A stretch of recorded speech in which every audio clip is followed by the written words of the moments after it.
Здравейте, приятели!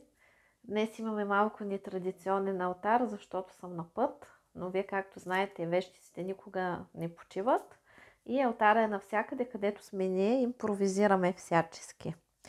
И така, днес ще направим един разклад на тема какво ще ни донесе Лъвския портал, какво се случва с нас, тъй като сега преминахме през период, в който беше доста сложен. Този период започна от 6.6.2022. Това е един много голям коридор и той като цяло се планира да завърши на 9.9.2022. Нали, това е огледална дата на 6.6.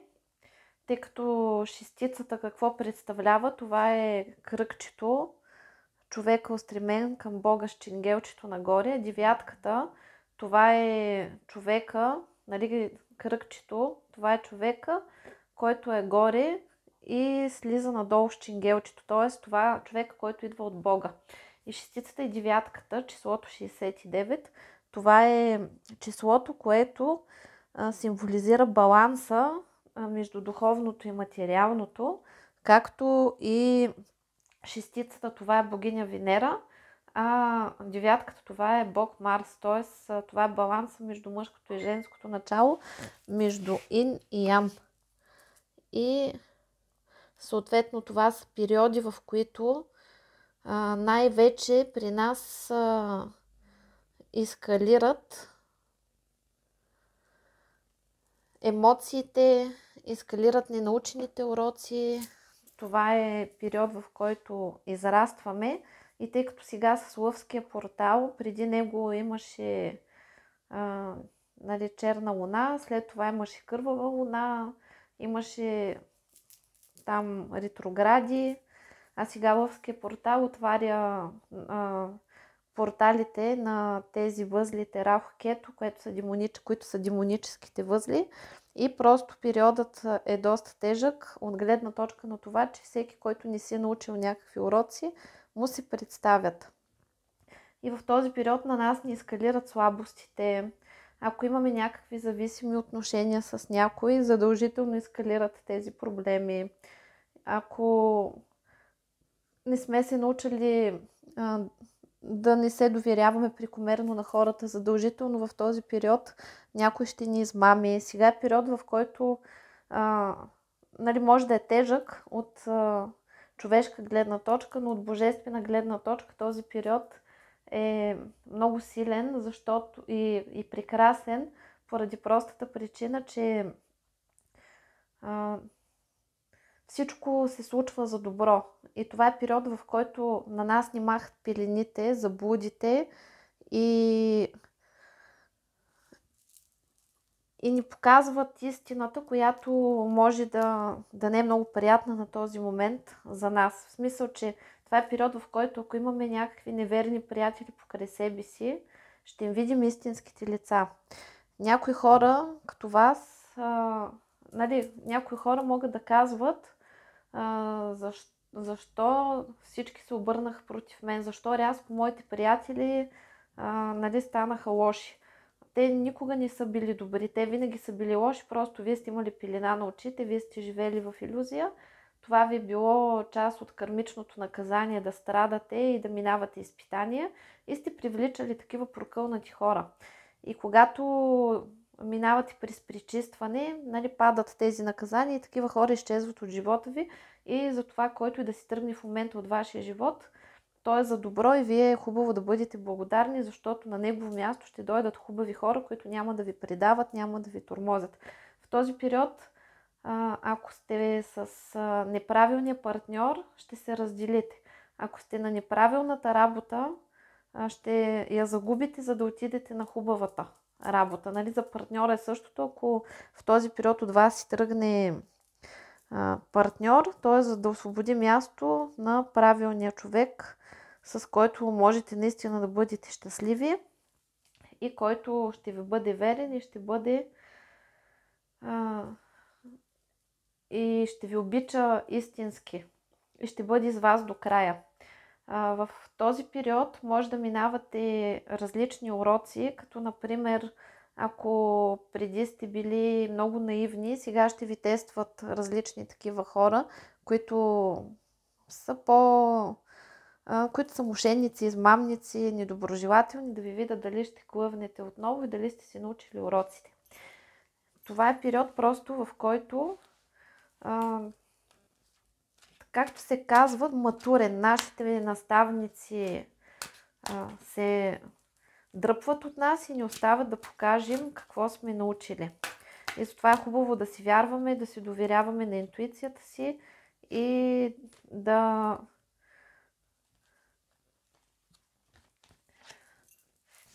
да се научим да бъдем здравословни егоисти, да видим какво ще ни кажат висшите сили. Да, това е период, в който ще трябва да се учим правилно да решаваме проблемите и въпросите, които стоят пред нас. В този период, в който навлизаме, се иска от нас да поемем отговорност за собствения си живот, за собствените си действия и да се учим да избираме осъзнато. Например, когато трябва да се взима някакво решение за каквото и да било събитие във вашия живот, то вие трябва да се научите да правите избора от собствената си гледна точка, на собственото си благополучие. И дали на вас това ви е изгодно. Примерно, предлагат ви да започнете някъде работа. И вие започвате да мислите последния начин. Дали тази работа е на удобна дестинация за мен?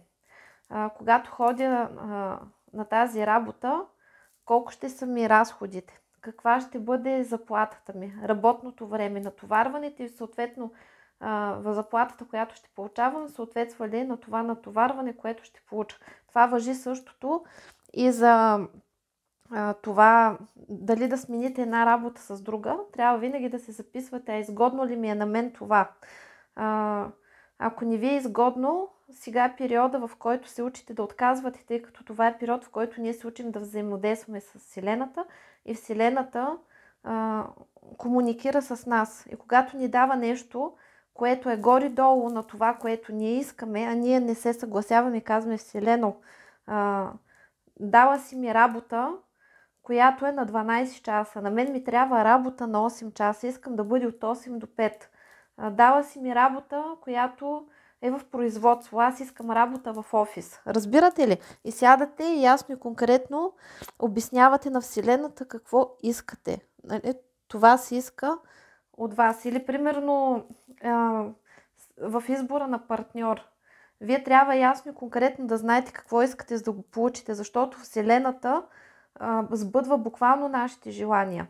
И това важи за работата и за всичко. Ако кажете: искам просто работа, аз съм ви разказвала как си бях пожелала, че искам нова работа и вместо да си намеря работа, в един момент се оказах въвлечена в какви ли не услуги, в какви ли не задачи, в какви ли не начинания, без една стотинка. А ушите ми плющяха от сутрин до вечер от задачи. Когато вече седнах и казах, че искам работа, която да бъде в мой регион, да бъде близко до вкъщи, да ми е удобна, да има удобен транспорт, да бъде от понеделник до петък, да бъде в офис, да бъде на компютър, да бъде лека, да имам готини колеги, да имам готин шеф. И знаете ли, тогавашният ми шеф, когато отидох при него на работа, се славеше като един от най-големите кретени, защото с предишните колежки не беше се сработил. Обаче аз си бях пожелала да имам най-готиния шеф и ние с него станахме толкова добри приятели, че той буквално ме прие като дъщеря. И ми имаше пълно доверие и му бях дясната ръка. Затова виждате ли как Вселената сбъдва вашите желания, където и да било, по избрание от вас начин и по начина, по който вие очаквате да ви се случат. И за това трябва да бъде ясно. Или примерно избирате партньор. Трябва да имате реалната представа какво търсите, а не да взимате каквото ви падне и после да си го чукате в главата този партньор. Примерно, ако трябва да се избира партньор, трябва да си имате критерии. Аз, например, ако избирам партньор, първо гледам дали човека има вредни навици. Това ми е много важно. Бих си затворила очите като вреден навик, нали, най-много да има там някакво тютюнепушене, но да не бъде прекомерно. И може от време на време да пие биричка или чашка винци или едно мъничко, но от време на време, а не ежедневно.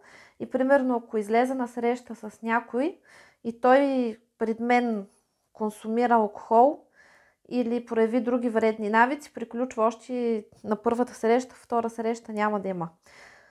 След това го гледам дали е свободен, но когато се гледам дали човека е свободен, не значи, че задължително трябва да има жена. Той може да е свободен, обаче да е зависим от майка си, може да е зависим от дете, от бивша жена, да има хора, които го манипулират, да е човек без мнение, да не е самостоятелен.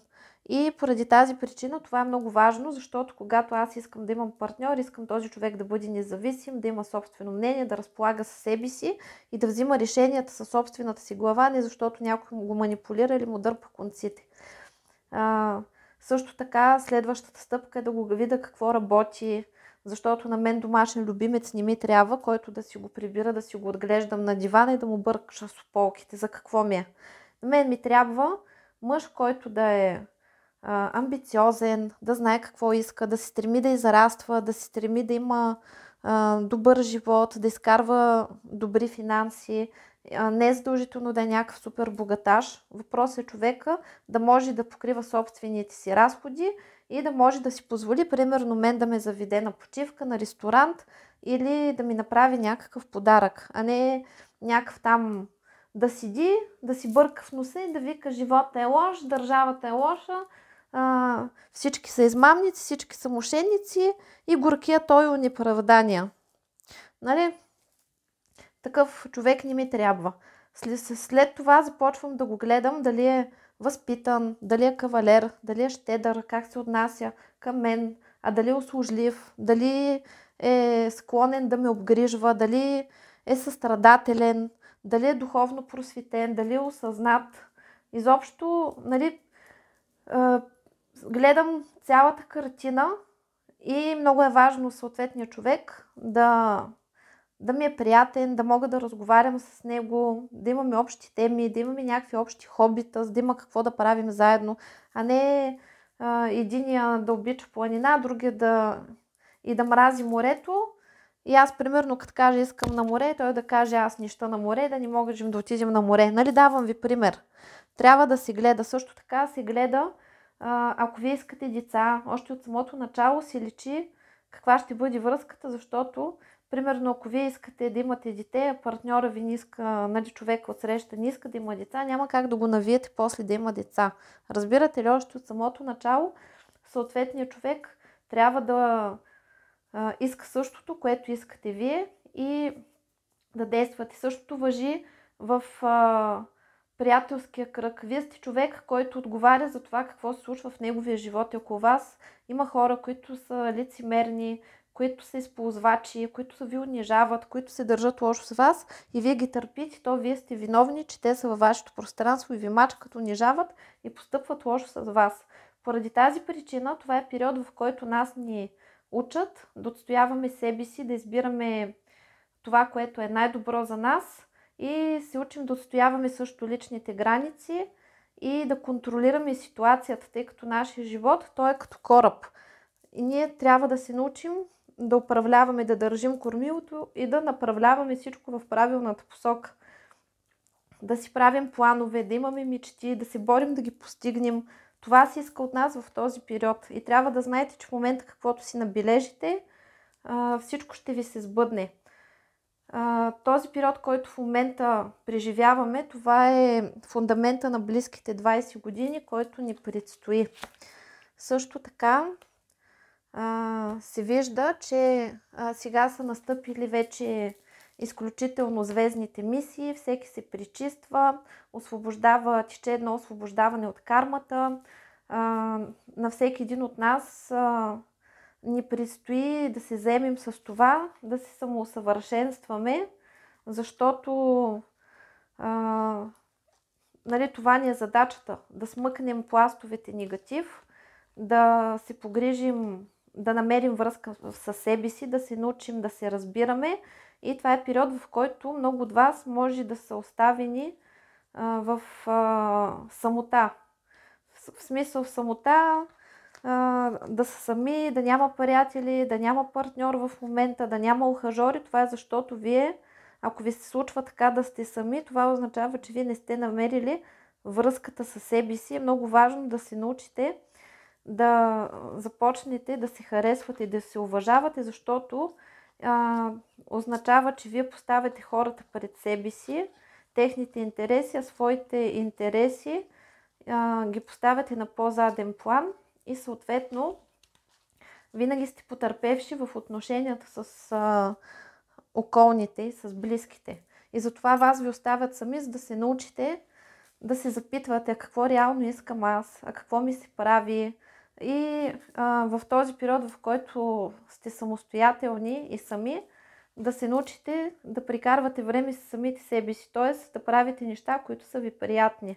Дали книжка ще прочетете, дали някакво интересно сериалче ще погледнете, дали ще си принаредите къщата. Нали? Това е период, в който изискват от вас да се научите да вярвате на интуицията си, да се научите да постъпвате така, че вие да сте добре, да поставяте себе си на първо място и да не зависите от други хора.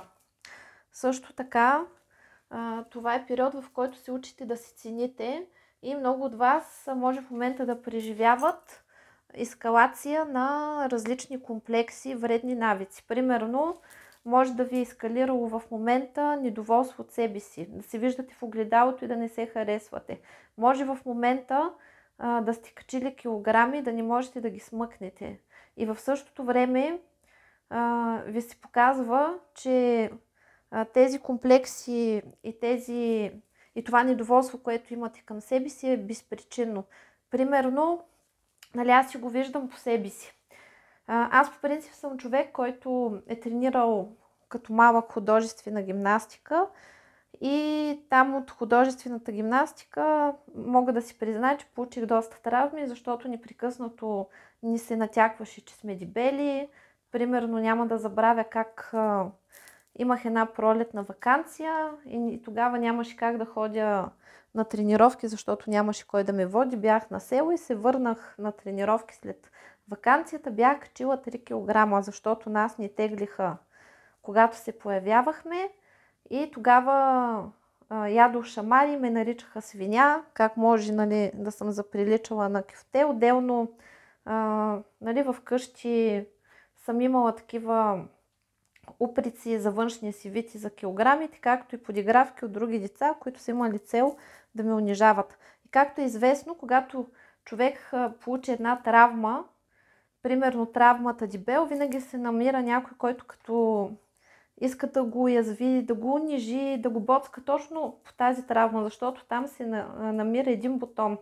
И непрекъснато се натиска този бутон. Дали вие самите ще си го натиснете или някой друг ще ви го натисне, няма значение. Въпросът е, че се появява проблем, който вие имате. И този проблем е с себе си, с външния си вид. И примерно с това, че когато човек да се погледне в огледалото, все се вижда дебел и губи представа за това дали реално как изглежда добре и прочее. Аз имам, нали, имала съм такива моменти, където съм изхарбалясвала до скелет и хората са ми казвали, че съм грозно слаба и са ми питали дали съм болна. Аз в огледалото съм се виждала и даже съм, нали, като сочна и съм смятала, че трябва да отслабна. Нали, давам ви един пример. И изведнъж какво ми се случи? Тая година реших там да трупна 3-4 кила отгоре, които не искат да се махнат. И режими правих, и гладуване, и какво ли не. И гадните килограмчета може да ми изчезнат, обаче задължително, като ида на море, трябва да си показвам, нали, суетата трябва да ми се изяви. Тия килограмчета се връщат. Ако няма кой да ме вижда, си отслабвам. Обаче отида ли на море, на плаж или на нещо такова, може за една вечер да си ги трупна и на другия ден съм в форма, която не е много окей за мен.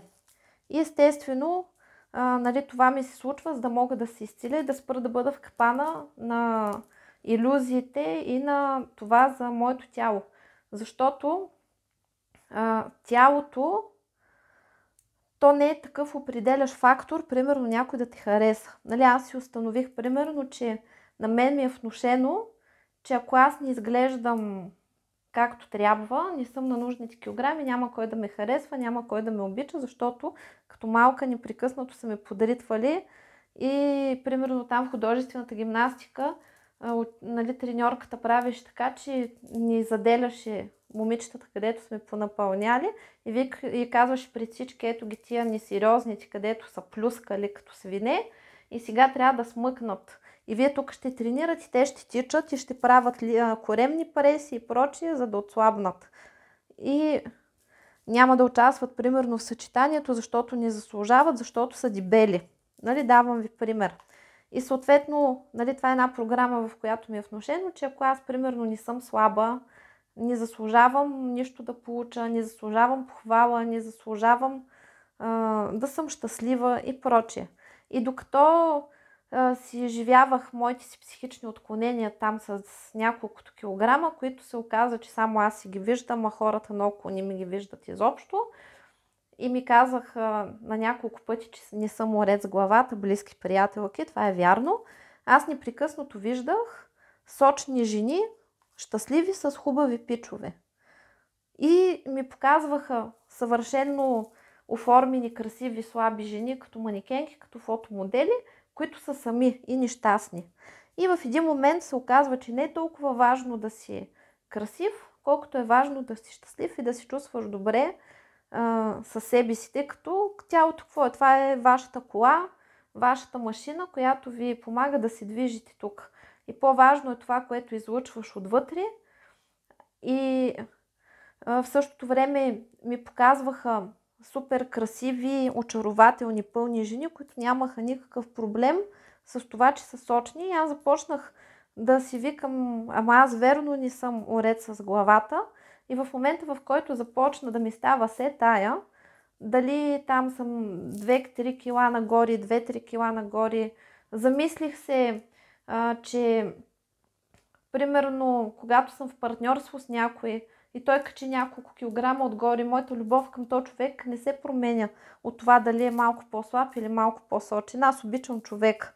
И съответно, ако някой обича мен, то той ще ме обича заради мен, заради това, което съм и заради това, което излъчвам.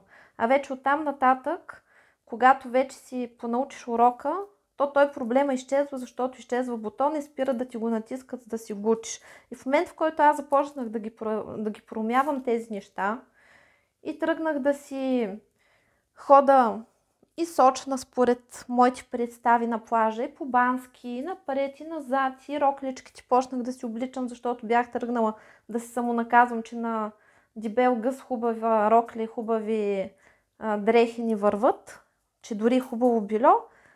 Тогава вече започнах да си отслабвам и ми се възстанови метаболизма. Представяте ли си, нали, какъв урок? Нали, това може да го преживявате вие, но може да го преживявате в различни други фази, в които ви го обяснявам. Това е период, в който трябва просто да се оттърсим от слабостите, от страховете си. При някой от вас може да има различни страхове. Ако имате страх от изоставяне или страх от самота, задължително в този период ще ви изоставят, ще останете сами, за да видите, че не е страшно. Както, нали, аз видях, че с сочната си допара пак съм си готина и обожатели бол. Даже трябва да ви кажа, че през периода, в който аз вървях и си съчудих, нали, какво ще правя с моите килограми, че кой ще ме хареса, точно пък тогава най-много обожатели, най-много комплименти от мъже, че съм супер. И аз наистина се освободих от това нещо и установих как ние хората само си търсим някакви глупави причини да страдаме и да не можем да се забавляваме, да се оставяме на някакви глупости, да ни развалят прекрасното изживяване. Примерно отишваш на море и задължително нещо се случва, за да ти го покаже. Както например, с моят цикъл. Тръгна ли аз някъде на път, задължително ще ми дойде. Идвам на море, задължително ще ми дойде. И това е защото имах такава програма, с която, нали, за да си окей, трябва, нали, всичко да ти е наред. И аз за сватби, за битюренски, за всички важни неща. На мен цикъла ще ми дойде. Даже и да не му е време да дойде, ще подрани.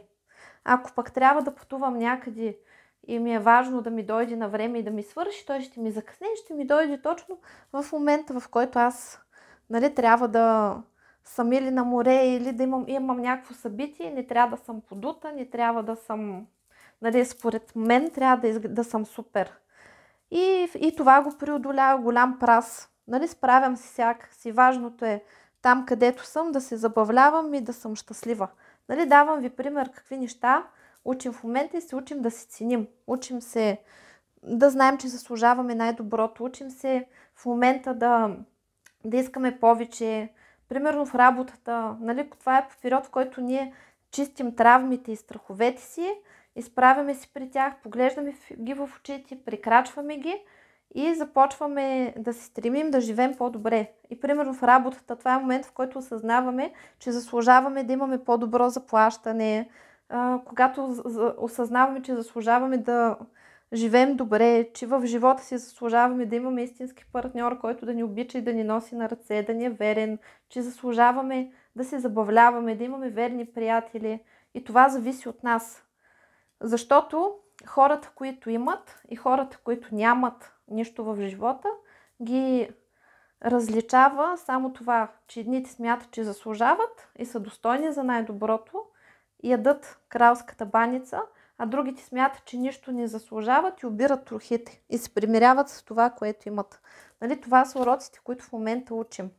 И съответно сега се чистим от травми и, както казах, може да преживеем различни предателства в този момент. Предателства и раздяла преживяваме, когато сме надкрачили границите и сме прекалено близки с друг човек и поставяме този човек пред себе си.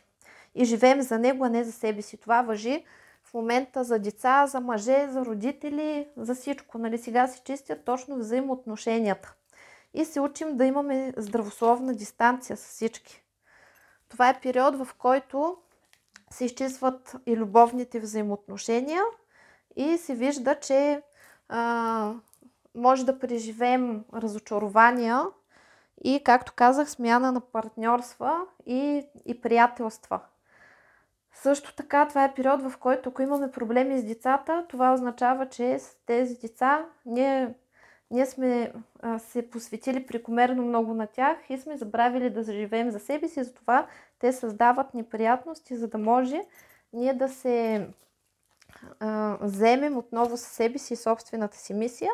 И това е периода, в който точно минаваме през различни емоции, мъки, страдания, изпитания, за да си платим за бъдещото щастие, тъй като във Вселената няма безплатен обяд. Винаги има, преди някакъв хубав период, винаги има мъки си, страдания, изпитания, трудности и преживяваме някакви неприятности, за да може после да ни се случи нещо хубаво и ние да сме платили и заслужили това нещо. На мен в живота винаги ми е така. Започне ли ми някакъв труден период и започнат ли някакви такива неща, за които аз трябва да израствам, да разсъждавам, да ги преодолявам, да стискам зъбки, да изтърпя, да работя осъзнато, да приемам и да пускам ситуациите, които ми се случват в живота, защото никой на земята не е освободен от уроците, които трябва да усвои, включително и аз. Мен предимно ми ги дават уроците, когато почивам, т.е. нали, уча си ги в удобно за мен време. Човек чак да го е страх да си вземе почивни дни. Така че всички учим. И израстваме и ставаме по-силни и винаги, когато преживея някакви неприятни неща, после ми се случва нещо много хубаво и обикновено отстрани, който не знае какво съм минала и си вика пак на тая и се случи нещо хубаво. И затова аз казвам, че никога не бива да завиждаме на хора, които в момента са щастливи и се радват за нещо хубаво, защото не знаем каква цена са платили. Всеки от нас плаща цената си. Затова, ако сега в момента ви е трудно, защото нали, това е период, в който плащаме, това означава, че най-хубавото предстои и ни очакват награди. И сега да видим в кармичен план какво чистим. В кармичен план се освобождаваме от негативни емоции, мъки, тъги, разочарования и страдания, които носим от минал живот. и е неосъзнато. И се учим да се радваме на живота, тъй като ние досега сме живяли в матрицата на доброто и злото и на страданията и съответно в нашата матрица съществуват такива програми, които да ни карат да страдаме и ни пречат да се радваме на живота. И сега ние се учим, тъй като за човека е непривично да е щастлив. Даже има такива суеверия, че много хубаво не е на хубаво, всеки е на щрек, всеки очаква нещо лошо да му се случи, непрекъснато очакваме някакви неприятности. Това е защото в нашата генетика и в нашето енергополе това е заложено и ние в момента го рушим. И затова може да изпитвате в момента емоции, които са неосъзнати. Примерно е така без причина да ви се ревее, или да имате депресия, да се чувствате като безизходица. Това нещо се заминава и се освобождаваме в момента от астрални същности, тъй като тези астрални същности, те обикновено отговарят за нашите негативни емоции, негативни състояния, защото те се хранят с тях. И това са същностите, които предизвикват в нашия живот нещастията, защото са длъжни да се хранят. И съответно в момента се чистим от буби, които носим от минали животи. Също така в момента се изчиства обкръжението ни, комуникацията и се махат хора с маски, т.е. лицемери. Освобождаваме се в обществото от лицемери, предатели, измамници и всякакви други неприятни особи. И имаме защита срещу тях. Вече сме го отработили и се готвим за хубави и прекрасни хора, честни, доблестни, с взаимна любов, която ще изпитваме един към друг. И най-важното е, че сега се учим да не заслужваме ничия любов. И се освобождаваме от подсъзнателните чувства за вина, защото там, където има вина, има наказание. Човек тогава страда от ниско самочувствие и смята, че не заслужава нищо. И не позволява естествено и да му се случи. Това нещо се изчиства и се освобождава емоцията, радостта от живота, финансите се стабилизират и ние заставаме в център и се учим да се радваме на живота и на обкръжението си. Запомнете, че има един такъв закон в Вселената. 33% от хората ще ви харесват такива, каквито сте, каквото и да правите. 33% няма да харесат каквото и да ви харесат каквото и да правите и на 33% изобщо не ви пука какво правите. И вие сте длъжни да угаждате на 1%, това сте вие, и да движите с тези 33%, които ви харесват каквото и да правите. И да бъдете заобиколени от тях. Другите са без значение. Така, в сегашно време се освобождавате от магии, които са правени през гробище. Също така се възстановяват срещите ви във вашия живот. Сега изчезват много хора, които са ви дърпали назад. Без значение дали в личен план, дали в любовен и в приятелски. Просто в момента тече огромна чистка на вашето пространство и обкръжението и на тяхно място, на тези, които изчезнат, ще дойдат нови подходящи хора. Също така в момента решават емоционални проблеми, различни конфликти с други хора, се учите да отстоявате себе си и не се страхувате да заявявате своята позиция. Това са уроците, в които трябва да се научим да защитаваме това, което имаме и да отговаряме на другите хора, когато ни нападат. Да не се оставаме да ни мачкат. Това е период, в който даваме отпор и се борим, изправяме се срещу страховете си и ги преодоляваме. И вижте си ли, както казах, след всяка спечелена битка има подаръци за нас, които ще получаваме. Това са проблеми, които обясних, че решаваме с външния си вид, както и разчистваме от пространството си хора, които се величаят, мачкайки нас, които имат незаслужено високо самочувствие. И съответно това са нови срещи с правилните хора, отработен личен аспект. И излизаме от дълъг застой, който сме имали в финансите, в плановете си, в смисъл, че изкарали сте един период, в който сте имали неприятности и всичко е било спряло и замръзнало и не сте можели да раздвижите нещата и да излезете от тази ситуация. Примерно дълго време да нямате работа или както мой ремонт се беше заключил и вместо да приключи бързо, нали, стана малко исторически, обаче вече се раздвижи. И сега ще се раздвижи и най-накрая ще го довърша. Или всякакви такива дела, документи, нали, всичко, което е било замръзнало, сега ще се раздвижи. Ако сте чакали някакви пари, които не сте могли да получите, сега ще ги получите. И всичко, което е било в застой, ще се раздвижи. Ако сте, нали, това е период, в който в работата, ако имате бизнес, ще се раздвижат нещата, ще се повишат доходите. Ако сте искали да ви повишат, сега ще ви повишат. Просто раздвижване във всички направления. Така, в семейен аспект ви очаква семейно щастие, разбирателство с деца, за тези, които искат бебче, за тези, които си търсят партньор. Нали, излизате от това дълго очакване, в което сте били и това е урок, в който ви учат да не чакате никого, а да движите напред. Нали, тук в семейството сте били под влияние на такива програми, семейни програми, наследствени, в които примерно има стереотип. На толкова години трябва да се ожениш, трябва да работиш, това трябва да правиш, онова трябва да правиш и вие сте били или все още сте в такива програми, които се рушат и сте страдали за неща, които реално не са се случвали, защото вашата душа реално не ги искала. Примерно, може да сте били в някакви такива идеи, свръхидеи, маникални идеи, които не са ви се получавали, вие сте били в отчаяние и това нещо се обръщало против вас и не се е получавало.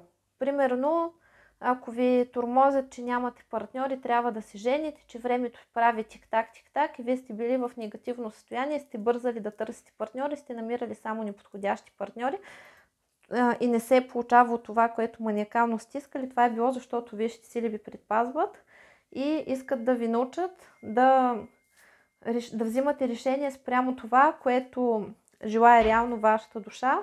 И когато човек бърза, примерно да се ожени, той не търси истинското щастие, просто гледа да се ожени, после като се ожени, какво правиш? Се разведе. И вие сте преживяли тук редици неудачи по някакви въпроси, в които са ви предпазвали от грешки. И сега излизате от тези програми и се освобождавате. Също така, тук се чисти карма, която е семейна и тя е с съперничество, с чакане, търпене на неподходящ партньор. Примерно, ако вашия партньор е отишъл при друга, вие седите и чакате, нали, това се е появило нещо като застой и сега е вече момента, в който излизате от тези негативни семейни програми. Нали, тези семейни негативни програми може да са такива, че срещате партньори, които приличат на мъжете във вашия род, с вредни навици, неуважителни. Може да осъзнаете, че повтаряте моделите на вашите родители в личните взаимоотношения, както и може да забележите, примерно, че повтаряте в финансов аспект, не само в личен, а в финансов аспект може да се случва това, че ви се случват същите неща, каквито се случвали на вашите родители или на вашите дядовци и баби. Сега ви излизате от тези програми и започвате да имате успех. И това е периода, в който ще успеете успешно да се задумите, успешно да забременете и успешно в семейен аспект да поправите отношенията с близките. Така. В емоционален план се чистите от енергийни вампири, които ви изкарват извън равновесие, се учите да седите в център, така че да не ви влияят. Също така се освобождавате самите ви от завист и от завистници и се възраждате като феникс от пепелта, което означава, че може да преживявате в момента такива емоционални сътресения, да имате депресии емоционални сривове от различни хора, които в момента ви провокират от завист или за да ви източат енергията и ви вкарват примерно в различни състояния. Вие се учите да не се подавате на тези състояния, минавате такива сблъсъци с други хора, за да можете да станете по-силни. Така, в любовен аспект се вижда, че се чистите, нали, тук мишките, това е загуба, т.е. изчезват неподходящи партньори и се създава мост, за да срещнете правилния човек. Влизате в стабилност.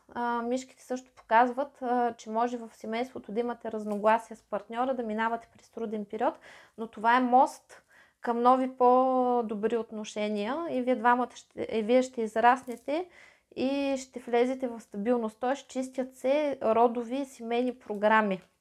Също така се чистите от магия и вързан късмет в любовта, който е правен, това ви е правено нееднократно. Също така се изчиствате от партньори с вредни навици и зависими отношения, нали, от такива кармични отношения, които са с много страсти. Това е приключване с привличането на неподходящи партньори. Нали, това е проклятие да страдате в любовта, то си заминава. И се вижда, че преди нали, проклятието е било такова да попадате на партньори, които бездействат, нищо не правят за вас, а вие да ги искате като обезумели и да не можете да живеете без тях, да ви мачкат, да ви тъпчат, да има трети лица, които да ви отнемат партньора, да бъдете като в заспало състояние, да не виждате какво се случва около вас, това си заминава и е време вече за щастлива любов. Нали, освобождават ви се и се отварят пътищата за щастлива любов. В финансов аспект влизате в хармонизация и се освобождавате от беззаконието. Тоест, сега в момента вие чистите наказания, които носите от минали живот или родово, където вие или ваши предци сте злоупотребявали с финансите, затова в този живот сте били жертва на кражби, измами, безпаричие, мачкане, нон-стоп на някой да слугувате, да работите без пари, да ви прицакват и да нямате пари, да се борите за всяка стотинка. Нали, това нещо си заминава и ви очаква просперитет. Така че периодът е много силно изчистващ, може да имате странични ефекти, да се чудите какво се случва, обаче помнете, че всичко е за добро. И най-доброто ти първа предстои. Я да видим какви изненади са ни приготвили висшите сили.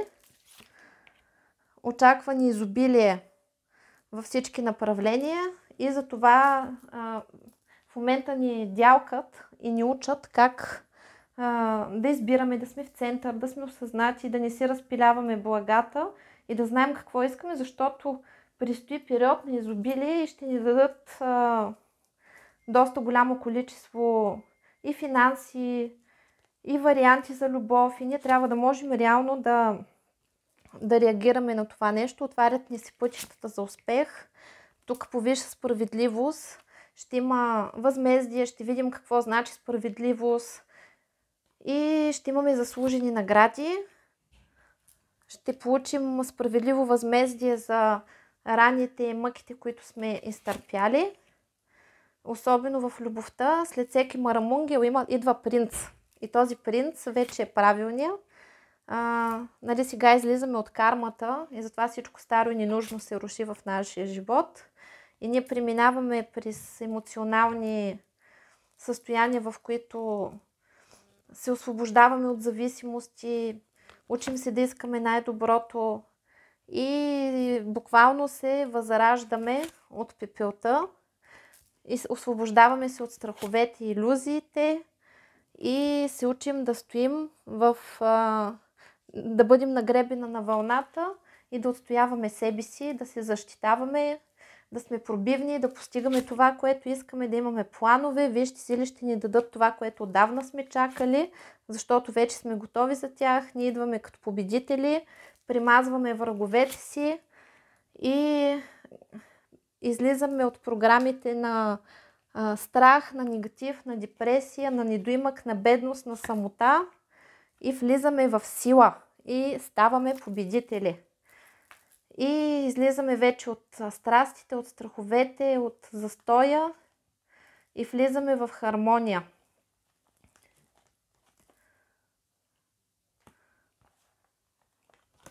Влизаме в енергиите на изобилието, освобождаваме се от магични войни, излизаме като победители и получаваме всичко, което искаме. Така че това е период, в който си заслужава да го преминем, да си пречистим и когато преминем през този период, ще вдигнем ниво и когато погледнем назад, наистина ще сме горди от себе си, защото ще видим какъв път сме извървяли. Тук е много важно да не падаме духом и да не се предаваме. И помнете, никога не сте сами. Заедно сме, когато имате нужда от нещо. Това е период, в който е хубаво да си пречиствате, да правите различни практики и да се научите да имате доверие към висшите сили. Аз го имам на 1000% и затова никога от нищо и от никого не ме е страх. Вървя смело напред и ги оставям да ме водят и никога не съжалявам. Това са уроците, които учим в момента. И така, това беше от мен за сега. Очаквам ви с добри новини. Очаквам ви като победители. И ще се видим на следващите разклади. Чао, чао!